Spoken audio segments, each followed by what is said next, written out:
திருச்சிற்றம்பலம். ஹர பார்வதி பதே. ஹர மகாதேவா. தென்னாடுடைய சிவனே போற்றி. எண்ணற்றவர்க்கும் இறைவா போற்றி. திருச்சிற்றம்பலம். ஒழியான திருமேனி உமிழ் தாங்கம் மிகமேவும் கழியானவம் யானை கழல் மரபாமல் அடியாடும் மலத்தோவும் அடியார்கள் உழமான வழியாகும் வலிதாய வினை கூட நினையவே. தில்லை குத்தபிரமான் திருவடியை மேற்கொண்டு குருமகா சன்னிதானங்கள் பற்பாதம் பணிந்து அடியவர்கள் மக்கள் பற்பாதம் பணிந்து இன்றைய சாத்திர சிந்தனையிலே துகள் அறுபோதம் என்ற ஒரு அருமையான நூல். இது 14 சாத்திர நூல்களிலே இல்லாதது. ஆனால் சைவ சித்தாந்தத்தின் மிகவும் பெரிய உண்மையை மிக அருமையாக எடுத்து உரைக்கக்கூடிய ஒரு நூலாக இது அமைந்துள்ளது. 100 வெண்பாக்கள் ஒரு காப்புச்செய்யுள் 101 வெண்பாக்களால் ஆகிய அருமையான ஒரு நூல். துகள் அறு போதம். துகளை அறுக்கும் போதம் என்பது 2ஆம் வேற்றுமை தொகையாக இங்கே தொக்கில் இருக்கிறது. போதம் என்பது ஞானம். இந்த துகள் என்பது குற்றம். என்ன குற்றம்? எங்கே இருக்கும் குற்றம் என்றால் உயிரின் அறிவிலே இருக்கக்கூடிய, என்று உயிர் உண்டோ அன்றே இருக்கக்கூடிய ஆணவ மலம். அந்த குற்றத்தை நீக்கும் சிவஞானம். போதம் என்பது சிவஞானம். உயர் ஞானம் 2ஆம். மாறா மலம் அகல அகலாத மண்ணு போத திருவருள் ஒன்று. அந்த திருவருள் ஞானம்தான் சிவஞானம். பவமதனை அறமாற்றும் பாங்கினில் ஒங்கிய ஞானம் உணர்ப்பரிய மெய்ஞானம். அப்ப மெய்ஞானம், சிவஞானம், திருவருள், திருவடி ஞானம், இது எல்லாம் ஒரே ஒரு பொருள் கிளவி என்று சொல்லக்கூடியது. அப்ப அந்த துகளறு போதம் என்பது மெய்ஞானம், அருள் ஞானம், பரஞானம், உண்மை ஞானம், சிவஞானம் என்றெல்லாம் அழைக்கப்படக்கூடிய ஒரு பொருட்கிளவியாக இங்கே அமைந்து உள்ளது. அப்படிப்பட்ட துகளறு போதம் என்ற அருமையான நூல். இந்த நூலை செய்த ஆசிரியர், நூல் ஆசிரியர் சீர்காழி சிற்றம்பல நாடிகள் என்பவர். சீர்காழியிலே வாழ்ந்தவர். ஞான அச்சானாக பக்குவம் பெற்ற ஆன்மாக சைவ வேளாளர் குலத்திலே திரு அவதாரம் செய்தவர் இந்த சீர்காழி சிற்றம்பல நாடிகள் என்பவர். இறைவன் எம்பெருமான் ஆனந்த நடராஜ மூர்த்தியாக இருக்கக்கூடிய அந்த இறைவன் எம்பெருமானை எடுத்த பொற்பாதத்திலே இடையராத அன்பு கொண்டவர், இடையராத பக்தி கொண்டவர். அப்படிப்பட்ட இவர் இறைவனை ஒப்பு மலர் விவாதம் சத்திய நிவாதம் முற்றவராக பக்குவம் உடைய ஆன்மாவாக விளங்கி வந்தார். குருவும் தாரமும் கொண்டவன் தவம் என்பது நம்முடைய தமிழகத்து பழமொழி. பொய் அகண்டு, பொய் அகண்டு, பொய்கட்டு அகன்ற, பொய் கண்டு அகன்ற மெய்கண்ட சந்தானம். பொய்கண்டு அகன்ற மெய்கண்ட சந்தானத்தின் அருள் உபதேச தொடர்பு. இது எல்லாருக்கும் வாய்க்காது. இது முற்றி தவத்தால் ஒரு சிலருக்கே வாய்க்கும். இந்த அருள் உபதேசமும் அவர்களோடு கூடிய தொடர்பும் இவருக்கு, இவர் செய்த முச்சை தவத்தினால் இங்கே இவருக்கு ஞான ஆச்சாரியராக ஆச்சானாக வந்தவர் கங்கை மெய்கண்டார். சிற்றம்பல சீர்காழி சிற்றம்பல நாடிகள் இவருடைய ஆச்சான் குரு கங்கை மெய்கண்டார். அதாவது கங்கை நகர் மெய்கண்டான் என்று இவராலேயே அங்கே சொல்லப்படக்கூடியவர். அப்படிப்பட்டவர் கங்கை கொண்ட சோழபுரத்திலே அவதரித்ததால் கங்கை அப்படின்றது. கங்கை கொண்ட சோழபுரத்தில் அவதரித்ததால் கங்கை நகர் மெய்கண்டான் என்று சொல்லப்படக்கூடியவர்கள் ஞான ஆச்சாரியர். அதாவது புரட்சந்தான புறவர்கள் 4. அவர்களிலே கொற்றவன்குடி உமாபதி சிவாச்சாரியார் தெளிவாழ்ந்த அந்தணர்கள் ஒருவராக இருந்தவர். சித்தாந்த அட்டகம் என்று சொல்லக்கூடிய 8 நூல்கள் நமக்கு செய்தவர்கள். அதுபோக ஏராளமான நூல்களை செய்தவர் இந்த கொற்றவன்குடி உமாபதி சிவாச்சாரியார். அவருடைய இந்த பரம்பரை சந்தான பரம்பரை என்று சொல்லக்கூடிய ஞான பரம்பரை, ஞான புத்திரர் என்று சொல்வார். அந்த ஞான புத்திரராகிய அருள் நமச்சிவாயர், அந்த அருள் நமச்சிவாயரிடத்து ஞான உபதேசம், சிவஞான உபதேசம் பெற்றவர் தான் சித்தர் சிவப்பிரகாசர். இந்த சித்தர் சிவப்பிரகாசரிடம் அனுக்கிரகம் பெற்றவர், உபதேசம் பெற்றவர் தான் இன்றைக்கு நம்முடைய திருவாவடுதுறை ஆதீன குரு முதல்வராக இருக்கக்கூடிய பஞ்சாக்கர தேசிக மூர்த்திகள், நமசிவாய மூர்த்திகள். அவருடைய இவர் சித்த சிவப்பிரகாசருடைய குருவாக இருக்கக்கூடிய அருள் நமச்சிவாய், அந்த நமச்சிவாயர் என்ற அந்த நாமத்தையே இங்கே இவருக்கு அருள் உபதேசமும் தீட்சையும் கொடுத்து இந்த நாமத்தையும் சூட்டி திரு ஆவடுதுறையிலே இங்கே பக்குவம் பெற்ற ஆன்மாக்களுக்கு வேண்டிய தீட்சையும் உபதேசமும் செய்து இங்கே இருத்தினார் என்பது நம்மளுக்கு வரக்கூடிய வரலாறு. அப்படிப்பட்ட அந்த பஞ்சாக்கர தேசிகள் இது திருவாவடுதுறை இன்றைக்கும் அப்படியே தழைத்து வந்து கொண்டிருக்கிறது. சந்தான பரம்பரையிலே இந்த மைகண்ட சந்தானம் என்று சொல்வார்கள். இப்படி வரும்போது இந்த அருள் நமச்சிவாயர் அவரிடம் சிவஞான உபதேசம் பெற்ற மற்றொரு கிளை, இது ஒரு கிளை. திருவாவடுதுறை இன்னைக்கு சந்தான பரம்பரை வந்து கொண்டு இருக்கிறது. இன்னைக்கு நாமெல்லாம் திருவாவடுதுறை ஆதீனத்துல ஒரு மாணவர்களாக இருக்கிறோம் அப்படின்னா உகந்த பெருமை பெற்றவர்கள். இப்படிப்பட்ட சந்தான மரபு, அந்த மரபின் வழியாக இன்றைக்கு ஞான கல்வியை பயின்று கொண்டிருக்கிறோம். இதுலயே உண்மைக்கே நாம ஆகா எவ்வளவோ புண்ணியம் செய்தால்தான் இதெல்லாம் கிடைக்கும். இந்த நமக்கு அருமையான மடம் திருவாவடுதுறை இருக்கிற மடத்திலேயே மிக உயர்ந்தது என்று சொல்வார். அது மெய்கண்ட சந்தான பரம்பரையில வந்தது, சந்தான பரம்பரை என்று சொல்லக்கூடியது. அப்படி அந்த அருள் நமச்சிவாயர் பால், அதாவது அருள் நமச்சிவாயிலிருந்து வந்தவரே எங்க சித்த சிவபிரகாசன், அதன் பின்பாக நமச்சிவாய மூர்த்திகள்.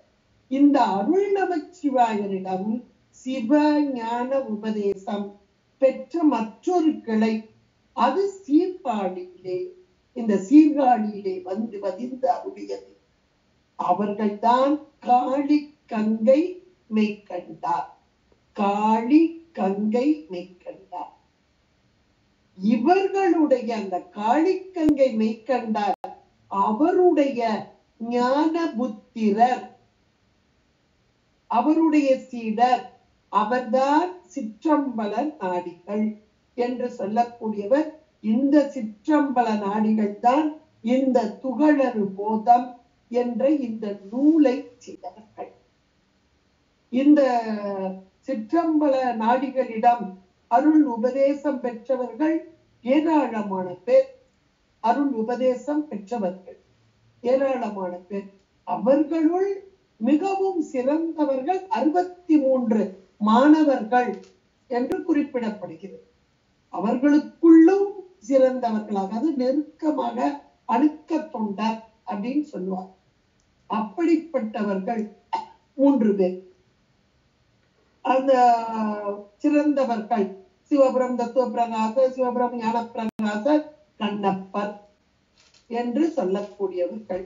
இவர்கள் எல்லாம் அந்த ஞான ஆச்சாரியருடைய திருவடியை விட்டு அகலாமல் அந்த குருவுக்கே பணிவிடை செய்து அந்த கூட்டமாக திருக்கூட்டம் என்று சொல்வார். அந்த திருக்கூட்டமாக சிவ அனுபூதி மான்களாக திகழ்ந்து வந்தார்கள். இவர்கள் இந்த மயிலாடுதுறை என்று சொல்லக்கூடிய கௌரி மாயூரம் என்று சொல்வார். அந்த மயிலாடுதுறைக்கு அருகிலே உள்ள சித்தற்காடு என்ற இடத்திலே சிவானந்த நெட்டையில் சதா காலமும் இருந்து சிவ பூஜை, ஒரு பூஜை, மகேஸ்வர பூஜை, இதையெல்லாம் விதிப்படியாக செய்து வந்தார்கள். அது மட்டுமல்ல, தம்மை அடுத்த அந்த பக்குவர்களுக்கு அனுக்கிரகமும் செய்து வந்தார். இப்படி இவர்கள் இருக்கும் இந்த காலத்திலேதான் ஒரு நாள் சிற்றம்பல நாடிகள் அவர் அந்த சிற்றம்பல நாடிகள் இந்த அடியார்களோடு இருந்து திரு அமுது செய்தருளினார். எல்லாருமாக இருந்து திரு அமுது செய்கிறார்கள். அன்றைக்கு தவசு பிள்ளை கொஞ்சம் மறதியாக பசுவின் நெய், அந்த நெய் இடுவார்கள் சாதத்திலே, அந்த நெய்க்கு பதிலாக வேப்ப எண்ணெயை அந்த பரிகலத்திலே வைத்திருந்தார். அதை எல்லோருக்கும் விட்டார். பசு நெய்க்கு பதிலாக வேப்ப எண்ணெய். இது எப்படி இருக்கும்னு எல்லாருக்கும் நமக்கெல்லாம் தெரியும். ஏன்னா நாவின் சுவையை நன்றாக அறிந்தவர்கள். ஆனால் அவர்களோ பக்குவம் பெற்றவர். அதனால் அவர்கள் இது இறைவன் இட்ட படி இது என்று அப்படியே இறை நாமத்தோடு கூடியவர்களாக எந்த ஒரு உணர்வும் இல்லாமல் அப்படியே ஏற்றுக்கொண்டார்கள் உணவை. ஆனால் அந்த கூட்டத்திலே ஒருவர் மட்டும், அந்த ஒருவர் கண்ணப்பன் ஒருவர் மட்டும் அந்த உணவை உட்கொள்ள முடியாமல் கொஞ்சம் அப்படி தயக்கத்தோடு இருந்தார். ஏன்னா நாவின் சுவை அறிந்ததால் அந்த தயக்கத்தோடு அந்த உணவை ஏற்றுக்கொள்ள கொஞ்சம் மறுப்பாக அமர்ந்திருந்தார். இதை சிற்றம்பல நாடிகள் பார்த்து கொண்டே இருக்கிறார். அவருக்கு தெரியாதா? குருவுக்கு எல்லாம் தெரியும். பார்த்து கொண்டே இருக்கிறார். ஆனால் ஒன்றும் சொல்லவில்லை. பார்த்து கருணை, அப்பவும் கருணை தான். அந்த கருணையினால் அபிச்சுவை அறிவான் தவச்சுவை அறியான் என்று அறிவினார். அபிச்சுவை அறிவான் தவச்சுவை அறியான். இந்த புலன்கள் மூலமாக வரக்கூடிய, இந்த புலன்கள் வாயிலாக வரக்கூடிய சுவையை யார் அறிகிறார்களோ அவர்களுக்கு தவத்தின் சுவை தெரியாது என்று அறிவி. இதை கேட்ட மாத்திரத்திலே இந்த கண்ணப்பர் அந்த சாப்பாடு அதனுடைய நாவில் சுவை பட்டு அந்த உணவை உட்கொள்ள முடியாமல் திகைத்து நின்ற அந்த கண்ணப்பன் உடனடியாக எழுந்து அந்த குருவுடைய கால்களிலே வீழ்ந்து வணங்கி கண்ணீர் மல்க, அந்த குருவுடைய காலில் வீழ்ந்து வணங்குகிறார், கண்ணீர் மல்க நிற்கிறார். அதன் பின்பாக குருவின் ஆணையினால் யாத்திரை சென்றார் என்றும் சொல்வார்கள். அந்த குருவின் ஆணையின்படியாக, ஏன்னா இன்னும் பக்குவம் வராத நிலை, பக்குவம் வந்தவர்கள் நாவின் சுவை அறியாமல் அப்படியே இறைவன் இட்டது என்றதாக அவர்கள் ஏற்றுக்கொண்டார். இவர் நாவின் சுவை அறிந்ததால் பக்குவ நிலை இவர் வரவில்லை என்பதை அவர் ஒரு வார்த்தையிலேயே உணர்த்தி விட்டார். அதனால் இவர் அதுக்கு பரிகாரம் என்ன அப்படின்னா தீர்த்த யாத்திரை தான். யாத்திரை ஒவ்வொரு தளந்தளமா இன்னைக்கு நம்ம போறோம், தீர்த்த யாத்திரை போறோம். தீர்த்தத்திலே மூழ்கி இறைவனை மூர்த்தத்தை கண்டு, மூர்த்தி மானை கண்டு வழிபடுகிறோம். இதெல்லாம் நம்முடைய பக்குவத்தை அப்படியே மேம்படுத்தி கொண்டே வரும் என்பதற்குத்தான் தீர்த்த யாத்திரையே. அதுக்கு தாங்க முதல்ல அதை நம்ம நினைச்சுக்கணும். நம்முடைய பக்குவம் இது இறைவன் திருவருள் தான். அதுவும் நாம நினைக்க முடியாது, செய்ய முடியாது. இறைவன் திருவருள் யாருக்கு கூடி நிற்கிறதோ அவர்களே இந்த யாத்திரை, தீர்த்த யாத்திரையில் கலந்து கொள்ள முடியும் என்பதை நாம் உணரலாம். இப்ப இந்த கண்ணப்பர் தீர்த்த யாத்திரை வடக்கு நோக்கி சென்று விட்டார். இன்னும் சில நாட்கள் சென்றன. இப்ப இந்த சிற்றம்பல நாடிகள் தன்னுடைய மாணவர்கள், இப்ப அந்த 63 பேர் சொன்னாங்க இல்லையா, அதுல ஒருவர் தான் அங்க போயினாரு. மற்றவர்கள் எல்லாம் அங்கே கூடி நிற்க ஒரு சித்திரை மாதம் திருவோண நாள். சித்திரை மாதம் திருவோணம் என்பது நடராஜ பெருமானுக்குரிய அபிஷேக நாளில் ஒன்றாகவும் அமைந்தது. அந்த நாளிலே, சித்திரை மாதம் திருவோண நாளிலே ஒரு அந்த சமாதி கூடி நிற்றல் அப்படின்ற ஒரு நிலைக்கு வருவார்கள். அப்ப இந்த பக்குவம் பெற்ற நிலையை உணர்ந்த அந்த சிற்றம்பல நாடிகள் தன்னுடைய மாணவர்களை அனைவரையும் சமாதி நிலையில் இறங்குவதற்காக அதற்கு அரசனுடைய ஆணை, அவருடைய ஆணையை கேட்டு பெற்று அதற்குரிய செயல்பாடுகள் எல்லாம் அங்க செய்யணும். அப்ப இப்ப 60 பேர் இவரோடு 61 பேர் வர்றாங்க அப்படின்னா 60 சமாதி, அதற்குரிய எல்லா ஏற்பாடுகளும் அவங்களுக்கு தனித்தனியாக சமாதி அமைப்பதற்கு அந்த அரசனுடைய ஆணையின் மூலமாக விண்ணப்பித்து அதை பெற்று இங்கே அருமையாக அமைந்து விட்டது. இதை காண்பதற்காக ஏராளமான மக்கள், ஊர் மக்கள்லாம், ஏன்னா சமாதி ஜீவ சமாதின்றது சாதாரணமானது இல்லை, அதை பார்ப்பதே பெரும் பேரு. அதை பார்ப்பதற்காக ஊர் மக்கள் எல்லாம் பெருந்திரளாக கூடி நிற்க இப்போது சிற்றம்பல நாடிகள் ஒவ்வொரு தன்னுடைய மாணவர்கள் ஒவ்வொருவருக்கும் அப்படியே அருள் கண்ணால், ஏன்னா குரு இல்லாமல் திருவை அடைய முடியாது. ஆச்சாரிய பெருமக்கள், ஆச்சாரிய பெருமகனா சிற்றம்பல நாடிகள் ஒவ்வொருவரையும் அருள் கண்ணால் நோக்கி ஆசீர்வதித்து அவரவர்களுக்குரிய சமாதியில் இறங்கி அந்த சிவானந்த நெட்டையிலே நிற்கும்படியாக அங்கு அமைத்து இவரும் இவருக்கு உரிய அந்த சமாதியிலே சிவானந்த நெட்டையிலே சிம்முத்தரை தாங்கிக் கொண்டு வெண்பா பாடிக்கொண்டே, அப்பவும் அப்படி நல்ல வெண்பாவை பாடிக்கொண்டே இங்கே உள்ளே இறங்குகிறார். இப்போ இந்த நேரத்துல எல்லாரும் வந்து வந்து வந்து குருவை வணங்குகிறார்கள். வணங்கி அதன் பின்பாக அவரவர்களுக்குரிய அந்த சமாதியிலே இறங்குகிறார்கள். இறைவனை துதித்து வணங்கிய வண்ணமாக அப்படி எல்லோரும் இறங்க இந்த நேரத்தில் தான் அந்த கூட்டத்தில், ஏன்னா ஊர் மக்கள் எல்லாம் கூடி வர்றாங்க, கூடி இருக்காங்க. அதில் ஒருவர் அங்க சொல்றார், ஆகா இவ்வளவு காலமும் அவர் இருந்தாரே, கண்ணப்பர் இருந்தாரே, இவ்வளவு காலமும் இருந்தார், இப்போதுதானே வெளியே சென்றார், அவரும் இருந்தால் இந்த ஒரு நன்மை அவர் பெற்றிருப்பாரே என்று அப்படியே வாய்விட்டு சொல்லிக் கொண்டிருக்கிறார். சொல்லிய மாத்திரத்திலே அந்த இடத்திலே அவர் தோன்றினார். அந்த கண்ணப்பர் அந்த இடத்திலே ஒருவர் சொல்ல அந்த நேரத்திலே அங்கே தோன்றினார். தோன்றி இப்போது இவருக்குன்னு அந்த இடம் இல்லை, இவருக்குன்னு சமாதி இல்லை, இங்க வந்தவங்களுக்கு எல்லாருக்கும் உண்டு, இப்போ இவருக்கு இல்லை.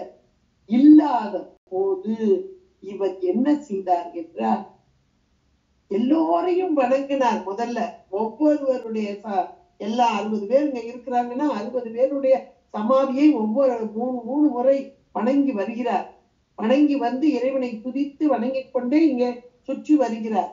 வந்து இப்ப ஞான ஆச்சாரியராக கூடிய சிற்றம்பல நாடிகள் அவருடைய அந்த கூடிய நிலையில இருக்கிறாங்க, அந்த சமாதி அதையும் 3 முறையாக வலம் வந்து அப்படியே நெடுஞ்சான் கிடையாக நிலத்திலே வீழ்ந்து வணங்கி இப்போது இந்த நேரத்துல வந்த போது அந்த ஞானாச்சாரியாராக இருக்கக்கூடிய சிற்றம்பல நாடிகள் அவருடைய சமாதியின் முன்பாக அப்படியே நெக்கு நெக்கு உருகி கசிந்து கண்ணீர் மல்கிய வண்ணமாக, ஆண்ட குரு சிற்றம்பலவா அடியேற்காக மீண்டும் எழுந்தருள வேண்டாவோ, அருமையாக அழைக்கிறார், ஆச்சாரியரை அழைக்கிறார். ஆண்ட குரு சிற்றம்பலவா அடியேற்கா மீண்டும் எழுந்தருள வேண்டாவோ, நீண்ட மால் ஆரணனும் காணாத ஆனந்த வாரிதியை பூரணமாய் வைக்காத போது என்ற ஒரு வெண்பாவை பாடுகிறார். பாடிய மாத்திரத்திலே உருகி நெக்கு உருகி கண்ணீரோடு பாடிய மாத்திரத்திலே இப்போது அந்த ஞான ஆச்சாரியாருடைய சமாதி பிளந்ததாம்.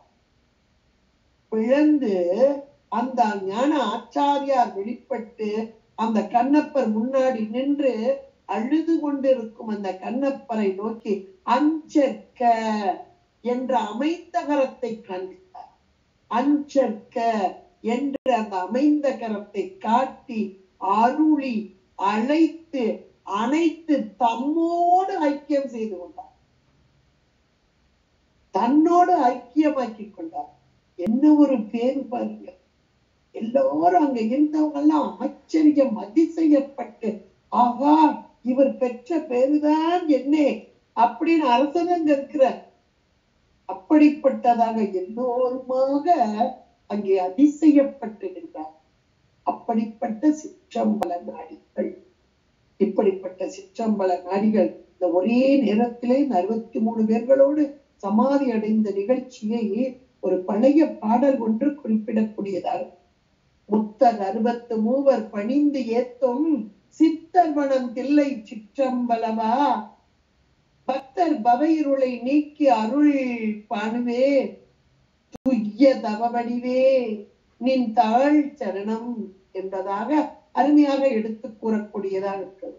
அப்படிப்பட்ட அந்த சிற்றம்பல நாடிகள் அருளிய நூல்கள் மொத்தம் 9. அவற்றில் துகளறு போதம், செல்காலத்து இரங்கல், நிகழ்காலத்து இரங்கல், வருங்காலத்து இரங்கல், திருப்புன்முறுவல் என்று 5. அடுத்து உள்ளது மற்ற மாணாக்கர்களால் செய்யப்பட்டது என்றும் சொல்வார்கள். ஆனாலும் கூட இந்த சிற்றம்பல நாடிகளால் அருளப் பெற்றவை என்பதாக இங்கே அருமையாக சொல்லப்பட்டுள்ளது. இப்படிப்பட்ட சீர்காழியைச் சேர்ந்த சிற்றம்பல நாடிகள் என்பவரால் தரப்பட்ட இந்த துகளறு போதம் என்ற இந்த நூலுக்கு உரைநூல் 1950வது வருடத்திலே ஈழத்து ஈசான சிவனார் என்பவர் ஒரு உரை செய்திருக்கிறார். அடுத்து 1952 திருவாவடுதுறை ஆதீன உரை ஒன்றும் இங்கே அமைந்துள்ளது. 1957ஆம் ஆண்டு சைவ சித்தாந்த பெருமன்றம் குறிப்புரை ஒன்றும் இங்கே அமைந்துள்ளது. இதுல ஈழத்து ஈசான சிவனார் அவர் ஒரு அருமையான முகவுரை இங்கே செய்திருக்கிறார். இந்த நூலுக்கு அந்த ஈசான சிவனார் யார் என்றால், அதாவது சைவ சமய வளர்ச்சிக்கு நமக்கு நம்முடைய ஈழத்தமிழ் மக்கள் அவங்க ஆற்றிய பணிகள் ஏராளம். அதுல நமக்கெல்லாம் தெரிந்தவர் நல்லூர் ஆறுமுக நாவலர் என்பவர். இன்றைக்கும் அவருடைய புகழ் சைவ உலகத்திலே நிலைபெற்றதாக அமைந்திருக்கிறது. அந்த மரபிலே இன்னைக்கும் ஞான பரம்பரை அப்படியே தொடர்ந்து கொண்டிருக்கிறது. அவரை தொடர்ந்து ஞான பரம்பரை வந்து கொண்டிருக்கிறது. அந்த ஞான பரம்பரையில் வந்தவர் தான் ஈசான சிவன் என்ற செல்லையா பிள்ளை என்பவர். இந்த செல்லையா பிள்ளை என்பவர் சைவ வேளாளர் குலத்தை சேர்ந்தவர். இவருடைய மனைவியார் ராசமுத்து என்பவர். இவர்களுக்கு 5 பெண் பிள்ளைகள், நாகபூஷணி, பார்வதி, பொன்னம்மை, யோகாம்பிகை, சிவயோக நாயகி என்ற 5 பெண்கள், யோகேந்திரன் என்ற ஒரு ஆண் மகள். இந்த செல்லையா பிள்ளைதான் இங்கே ஈசான சிவம் என்ற இது இவருக்கு தீட்சா நாமமாக அமைந்து உள்ளது. சிவ தீட்சையும் விசேட தீட்சையும் பெற்று பின் நிர்வாண தீட்சை பெற்று இந்த தீட்சா நாமமாக ஈசான சிவன் என்ற பெயரையும் தாங்கி நீரணிந்த நெற்றி, குடுமையாக கட்டப்பட்ட முடி, வெள்ளை வேட்டி, வெள்ளை அங்கி போட்ட கருமேனி கொண்டதுதான் இவருடைய புறத்தோற்றம்.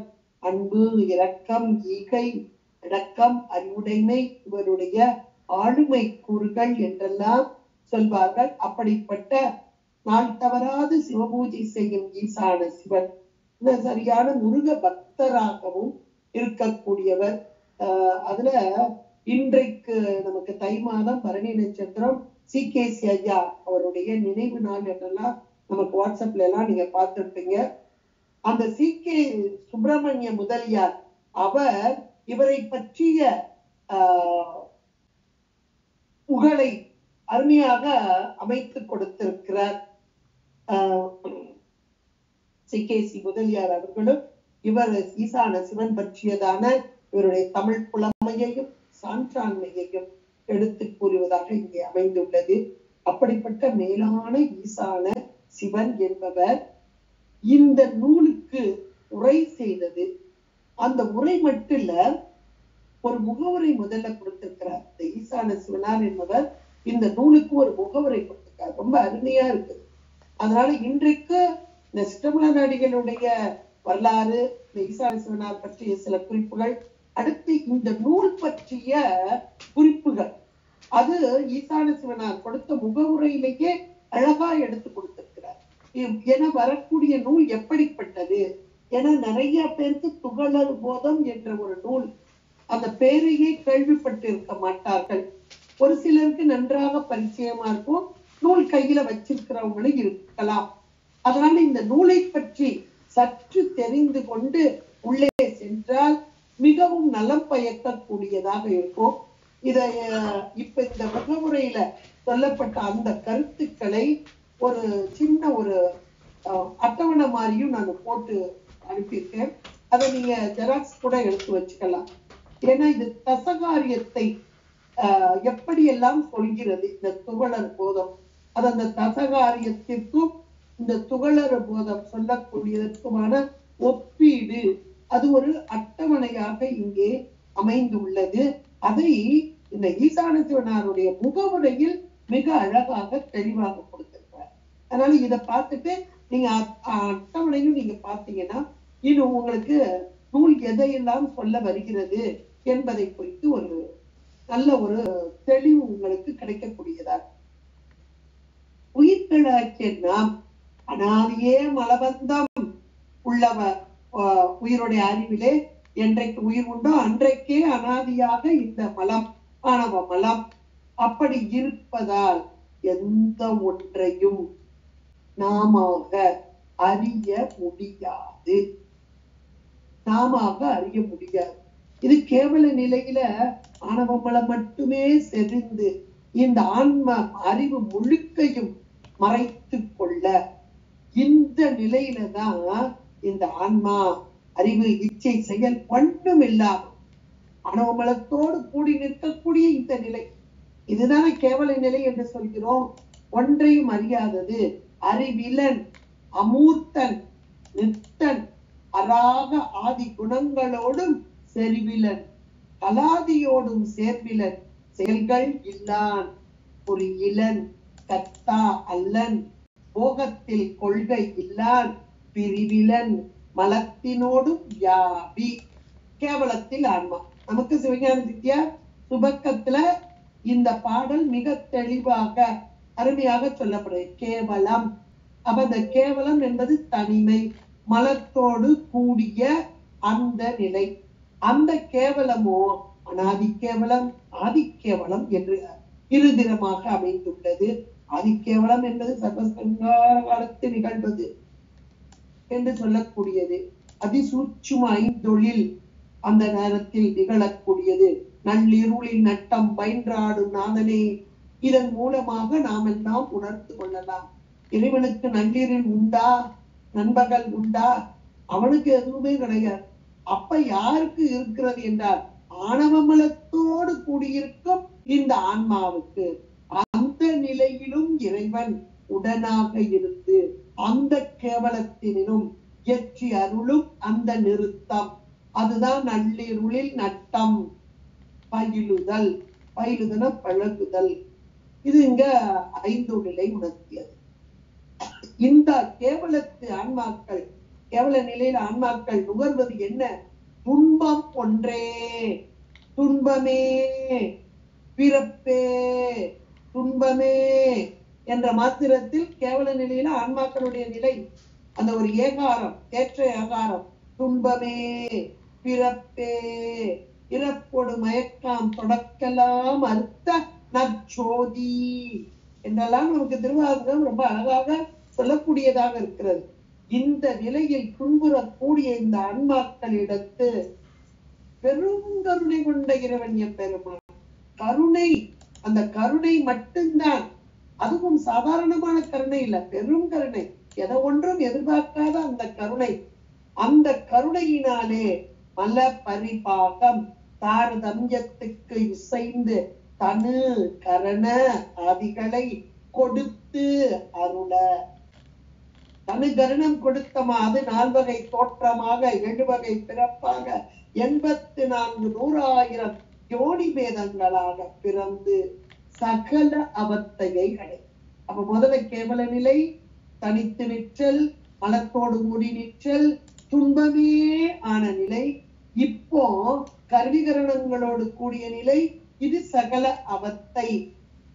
இதை நம்ம அருமையாக சொல்லப்படுது. உருவினை கொண்டு போக போக்கியத்து முன்னல் செப்பல் வரிசையல் மருவி சத்தம் மாதியாம் உடையந்தன்னில் புரிவதும் செய்து இங்கு எல்லா யோனியும் புக்கு உழன்று திரிதரும் சகலமான அவத்தையில் சீவன் சென்று இதன் மூலமாக நாம் அறிந்து கொள்ளலாம். இப்ப இந்த சகல அவத்தையில் 84,100,000 வேதங்கள். இதுல மானுட பிறப்பு இது நாம கேட்டு வாங்க முடியுமா? முடியாது. நம்முடைய பக்குவ நிலையை அறிந்த இறைவன் எம்பெருமான் அதான் கையால் நீந்தி கடலை கையால் நீந்தி கரைப்பாது. அது கரை அடைகிறது போல மானுட பிறவி கிடைக்கிறது. அதனால்தான் தாய்மான சுவாமிகள் ஏன்னா அவங்களும் உணர்ந்தவர். இப்பிறவி தப்பினால் எப்பிறவி வாய்க்குமோ? மானுட பிறவிதானே இறைவனை வழிபடுவதல். இன்னும் சொல்ல போனா இறைவனை வழிபட வழிபட வழிபட உயிருடைய அறிவு அங்க பக்குவ நிலைக்கு வருது. வேற எந்த பிறவிலையா வர முடியுமா? முடியாது. இந்த மானுட பிறவிதான். அதனால்தான் இந்த பிறவியை பெற்ற நாம் ஆகா கொடுத்தது எதற்காக உடம்பு என்பதை உணர்ந்து இறை வழிபாட்டிலே இறைவன் செய்த பெரும் கருணை பெரும் உபகாரம் இதனை நினைக்க வேண்டும். இதெல்லாம் பட்டியல் போட்டு இந்த பாடல்கள் வரப்போகிறது. புகழர் போது அதான் ரொம்ப அழகா சொல்றார். இதுல அதுலயும் நல்குடியில் பிறந்து நல்ல குலத்துல, நல்ல குலம்னா வேற ஒண்ணும் இல்ல, சிவச்சார்பு உடையது, இறை வழிபாடுக்கு தங்குதடை இல்லாத அந்த குடியில் சார்ந்து, இது இன்னும் சொல்லப்போனா சைவமாம் சமயம் சாரும் ஊழ்பெறல் அரிது. இப்படியெல்லாம் வந்து இந்த ஆன்மாக்களை அப்படியே பக்குவ நிலைக்கு, இந்த ஆன்மாக்கள் செய்த பாவ புண்ணியங்கள் இவற்றிற்கு ஏற்ப நன்மை தீமைகளை எல்லாம் விடை பயன்களை அனுபவிக்க செய்து அதன் மூலமாக ஒரு பக்குவம், அந்த ஆன்ம பக்குவம், அது ஆன்ம பக்குவம் என்பது அந்த மலம் பரிபாகப்படுதல். இப்படியெல்லாம் வந்த மலபாகம் புகழும் இதில் வந்த வெறும் புண்ணியத்தால் வைந்த மலபாகத்தால் தந்த சக்தி சேர வினைதாம் ஒப்ப திருவினை ஒப்பு மலபரிபாகம் சத்தினி பாதம் கரிய ஆணவம் தேயுமா கலந்த நம் சக்தி உரியதாம் சிவ புண்ணியமுடன் விராயூட்டும் வெறிய வாட்கனாய் பின் மலபாகமாம் பின்னர் விரியும் சத்தினி பாதம் பின் வினை ஒப்பு மேவும் என்பதாக எவ்வளவு அழகாக சொல்லப்பட. அப்ப அந்த திருவினை ஒப்பு மலபரிபாகம் சத்தினி பாதம் இதெல்லாம் அருள் வீழ்ச்சி. இதெல்லாம் அப்படி பக்குவமா கொஞ்சம் கொஞ்சமா சாமி கொடுக்குற கேவல நிலையில ஒண்ணு அறியாம இருந்த ஆன்மாக்களுக்கு இப்படி பரிபாகம் கொடுத்து இதை நமக்கு பஞ்சாக்கிர பகவடி ரொம்ப அழகா சொல்லுது. நெறிதரும் உண்மை சரியைக்கண் 3 நிரப்பியே தன் வழி தேய்ந்து பலி மலபாகம் பயிற்றுவு சக்தி பதித்து இருவினை சமமாக்கி, இப்படி எல்லாம் நூல்கள் நமக்கு அருமையாக எடுத்துரைக்க கூடியதாக இருக்கிறது. இப்படி சத்தினி பாதம், இந்த சத்தினி பாதத்திலேயும் மேலான ஒரு நிலை என்ன அப்படின்னா, இந்த மலபரிபாகம் சத்தினி பாதம், இருவினை ஒப்பு மலபரிபாகம் சத்தினி பாதம், இது நமக்கு சாதாரணமா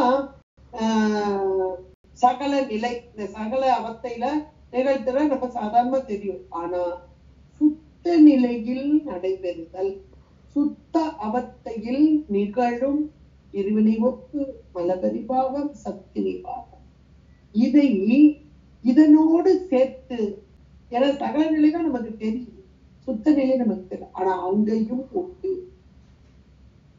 இத நமக்கு மாதவ சிவஞான யோகிகள் ரொம்ப அழகாக சிவஞான சித்தியா இருக்கு, இந்த 20 உரை வருது பார்த்தீங்களா, அதுல அழகா சொல்ற 4ஆம் சூத்திரத்துல சத்தினி பாதத்துக்கு மூலமாகிய மலபரிபாகம், இருவினை ஒப்புக்கு மூலமாகிய சிவபுண்ணியம், அவ்வளவு அழகா சொல்லிருக்கா. சத்தினி பாதத்துக்கு மூலமாகிய மலபரிபாகம், இருவினை ஒப்புக்கு மூலமாகிய சிவபுண்ணியம் என்பதை.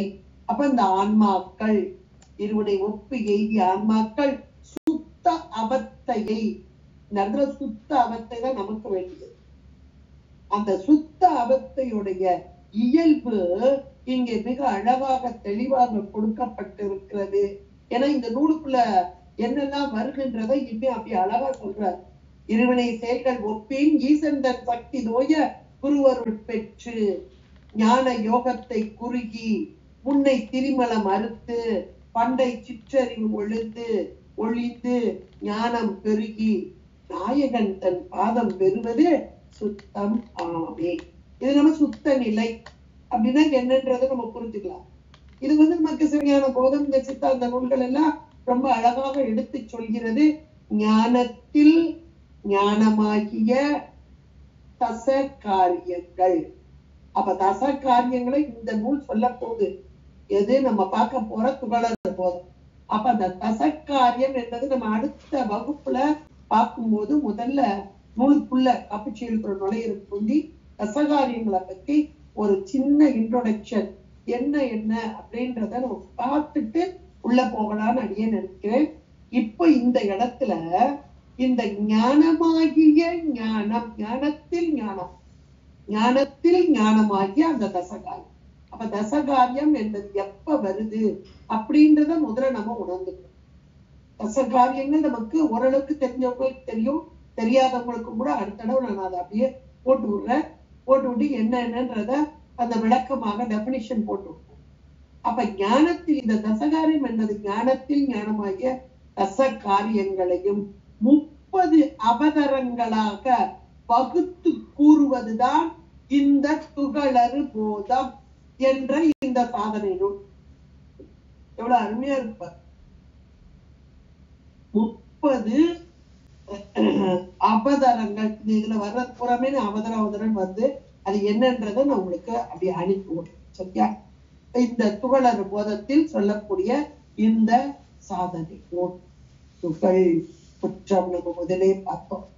இப்போ மலம் என்ற அந்த ஆணவ மல குற்றத்தை நீக்கக்கூடிய இந்த நூல் துகளை அறுக்கும் நூல் என்று சொல்லக்கூடியது. அப்போ இந்த போதம் என்பது ஞானம், இங்கே சிவஞானம் என்றெல்லாம் நாம சொல்லலாம். இந்த நூலுக்கு இணையான நூல் ஏதேனும் உண்டோ என்றால் அழகா அதுல கொடுத்திருக்காரு. இந்த நூலுக்கு இணையான ஒரு நூல் என்றால் மணிவாசக பெருந்தகையார் திருவாய் மலர்ந்து அருளிய திருக்கோவையாரே. 400 துறைகளாக இதனை விரித்து கூறுவது எனலாம். கோவை, திருக்கோவையார். கோவை என்றால் கோர்க்கப்பட்டது. மணிகள் கோர்க்கப்பட்டால் கோவை என்று சொல்வார். இங்கே கோவை என்பது ஈறு இயல்பு, 2 இயல்பு, 2 பொருள். ஈர் இயல்பாகிய இரு பொருள், 2 பொருள்கள் பிரியாது ஒன்றாக விரவி கலந்து இருக்கும் இயல்புதான் கோவை. கோவை, அத்துவிதம் இதெல்லாம் ஒரு கிளவி. இதுதான் இந்த நூலுக்கு சரியானது என்று சொல்கிறார். எவ்வளவு ஒரு அருமையான ஒரு பாருங்க. இந்த நூலை பற்றி நம்ம தெரிஞ்சுக்கிடணும். அதுக்காகத்தான் இந்த இவருடைய ஈசான சிவனாருடைய முகவரையும் எடுத்துக்கொள்ள. இருவனை ஒப்பு எய்தி இந்த சுத்த அவத்தையை தலைப்பட்ட ஆன்மா, சுத்தவத்திக்கு வந்துட்டு அதை தலைப்பட்ட ஆன்மா தன்னை தரிசிக்க இயலாது. முதல்ல தான் யாருன்னு தெரியாது. அப்போ அந்த மல வாசனை, மலம் நீங்குது, ஆனா மல வாசனை, அந்த மயக்கத்தால என்ன வரும்னா நானே பிரம்மம். அது இந்த வரக்கூடிய இந்த பாடல்ல 37வது பாடல்ல வருது. எல்லாம் பொய்யென்று இங்கு இருந்தேன். இது 37வது பாடல் துகளறு போதத்துல. எல்லாம் பொய்யென்று இங்கு இருந்தேனு நானன்றோ நல்லாய் என்னை அறிந்தே நானன்றோ சொல்லாடு நான் பிரம்மம் அன்றி நடுவே உணர்த்துதற்கு வான் பிரம்மம் உள்ளதோ மற்று. அப்ப நானே பிரம்மமாவே அப்படி முனைத்து நின்ற அந்த அவதரத்து இந்த நேரத்துல இதுகாரும் உயிர்க்கு உயிராக நின்று உணர்த்திய அந்த இறைவன் எம்பெருமான் மானுட சட்டை தாங்கி வந்து ஞான ஆச்சாரியராக எழுந்து வந்து, அது அடுத்தாப்புல 39வது பாடல்ல நமக்கு இதுல அதாவது நூலுக்குள்ள என்ன இருக்குன்றத அழகா இங்க சொல்ற. உன் அறிவை நீயே உணர்வாயே, உணர்வையே அமாகில் என்னெடு நாட்பாசத்து ஏயாயே. உன் அறிவை நீங்கா அறிவை நீரும் ரதமும் போல அங்கான் அரணார் அருள். அப்ப குருவாக வந்து உணர்த்திய மாத்திரத்தில் அந்த தன்முனைப்பு, நானே பிரம்மன்றது அந்த தன்முனைப்பு ஒளிந்து தன்னை தரிசித்து, அவ இது வந்து ஆன்ம தரிசனம் என்று சொல்றது. இது எல்லாத்தையும் அப்படி அழகா எடுத்து எடுத்து எடுத்து ஒன்றொன்றாக சொல்லி, அடுத்து இதுல வரக்கூடிய ஒவ்வொரு இந்த அவதாரம் அப்படின்னு வரும் பார்த்தீங்களா, அதுல எதெல்லாம் எதுல வருது, அதாவது சுத்தத்தில் சுளுத்தி, அதாவது சாக்கிரம் சுளுத்தி அப்படி எல்லாம் வரும் இல்லையா, அதுல பரிசையா நமக்கு இங்க கொடுத்திருக்கிறார். அந்த சுத்தத்தில் சுளுத்தி அதுன்றது ஒண்ணு. அதை உங்களுக்கு அந்த பட்டியல் உங்களுக்கு பின்னாடி போட்டிருக்கேன், அதுல இருந்தே உங்களுக்கு தெரியும். இருந்தாலும் இதை லேசா உங்களுக்கு சொல்லிட்டு போயிடுறேன். நீங்க அந்த பட்டியலையும் பார்த்து இதையும் கேட்டீங்கன்னா உங்களுக்கு ஓரளவுக்கு இது புரியக்கூடியதாக இருக்கும். 13 அவதாரங்கள், அதுல சாக்கிரம், அந்த சாக்கிரத்துள் இருக்கக்கூடியது எதெல்லாம் அப்படின்னா தத்துவ ரூபம், தத்துவ தரிசனம், தத்துவ சுத்தி, ஆன்ம ரூபம் என்ற 4. அதுல சாக்கிரத்தில் வரக்கூடிய தத்துவ ரூபம், தத்துவ தரிசனம், தத்துவ சுத்தி, ஆன்ம ரூபம், இது வந்து இந்த துகளர் போதத்துடைய தலைப்பா. எப்படி இது தசகாரியம், இது தசகாரியம். அப்ப துகளர் போதத்து தலைப்பா வரக்கூடியது பூதப்பழிப்பு முதல் ஞான தரிசனம். அது 3வது பாடல்ல இருந்து 15வது பாடல். இது சுத்தத்தில் சாக்கிரம். இதே போல சுத்தத்தில் சொப்பனம் என்பது சிவரூபமும் ஆன்ம தரிசனம். அது பறை தரிசனம் முதல் பறை போதம் ஈராக, அது 16ல இருந்து 18 வரை. இது சுத்தத்தில் சொப்பனம். அடுத்து சுத்தத்தில் சுளுத்தி, ஆன்ம சுத்தியும் சிவ தரிசனம். இது சுத்தபர யோகம், பராயோக முதல் பறையில் அதீதம் ஈராக 19ல இருந்து 21 வரை என்னென்ன பாடல் அதுல வரும். அடுத்து சுத்தத்தில் துரியம் சிவ யோகம், அது சுத்தவத்தை முதல் பரமானந்த யோகம் வரை, அது 22ல இருந்து 27 வரை. அடுத்து சுத்தத்தில் துரியாதீதம், இது சிவ போகம், இது பரமானந்த போகம் முதல் பரமானந்த அவசம் வரை, இது 28ல இருந்து 30 வரைக்கும். இதை அப்படியே அழகாக எடுத்து நமக்கு கொடுத்திருக்கிறார் ஈசானா. ஏன்னா முகவரியில கொடுக்கும் போதே இதை படிக்கும் போதே ஆகா இவ்வளவு இருக்கா இதுல அப்படின்ற ஒரு உணர்வு நமக்கெல்லாம் வரக்கூடியதாக இருக்கும். அதையும் நல்ல ஒரு பட்டியல் போட்டே கொடுத்திருக்கிறார். இப்ப இந்த ஆன்மாக்களுடைய முதல்ல இருந்து வரக்கூடிய கேவல நிலையில ஒன்னை அறியாம துன்பம், அப்புறம் சகலத்துல பிறந்து இறந்து வரக்கூடியது, அப்புறம் சுத்தத்திலேயும் ஒரு மயக்கம். என்ன மயக்கம்? வாசனா மயக்கம். அது நானே பிரம்மம் முதல்ல வரும், அப்புறமேல் தான் இங்கிட்டு வரும்.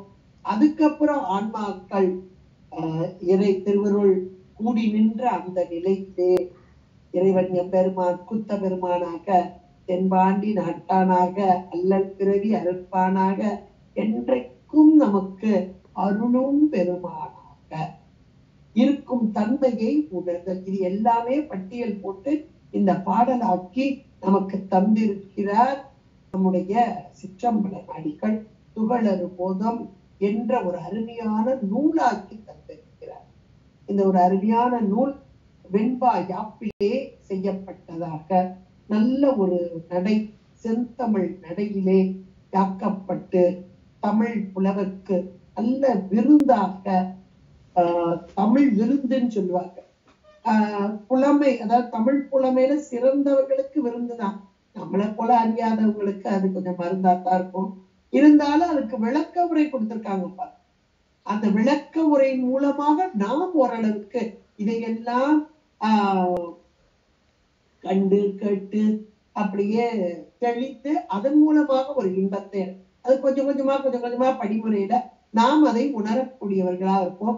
இந்த நூலுடைய இன்னொரு சிறப்பு, மாதவ சிவஞான யோகிகள் இதை மேற்கோளாக நிறைய இடங்கள்ல எடுத்து காட்டியிருக்கிறார். அப்படிப்பட்ட ஒரு அருமையான ஒரு நூலாக அமைந்து உள்ள துகளறு போதம் சீர்காழி சிற்றம்பல நாடிகளால் அமைக்கப்பட்டது. இதுக்கு நம்முடைய திருவாவடுதுறை ஆதீன உரை ஒன்றும் இங்கே அமைந்து உள்ளது.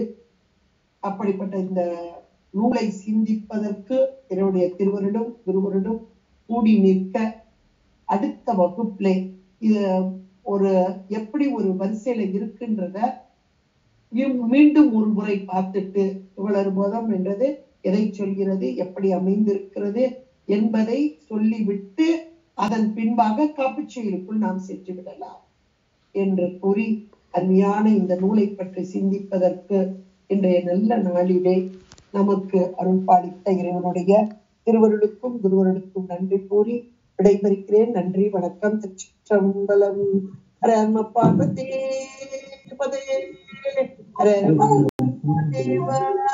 என்னுடைய சிவனே போற்றி, என்னவர்க்கும் இறைவா போற்றி.